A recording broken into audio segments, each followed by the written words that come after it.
हाँ भाई सब ठीक है। यहाँ पनीर सब्जी बेकार है सारा, चुप पूरे नगर झाड़ ही देखबे नहीं है सुबह सुबह। तो हो गए क्या धनेश भैया? हाँ हो गए भी, अभी तो खा जस्ट। वो दो धनेश हटा दी। ते धनेश हो गए। हाँ तो कतरू आओ। कैसे इतने दिन आए, घर के मन कहाँ है?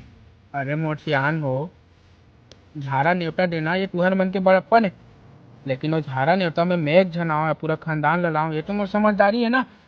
देखो भाई, सब जन ककरो भी घर के कार्यक्रम में यही चाहते कि अपन पारा पंगत अपन समाज के मतलब पेट भर खाना खवा दे। हाँ। लेकिन पैसा वो तो लगते ना।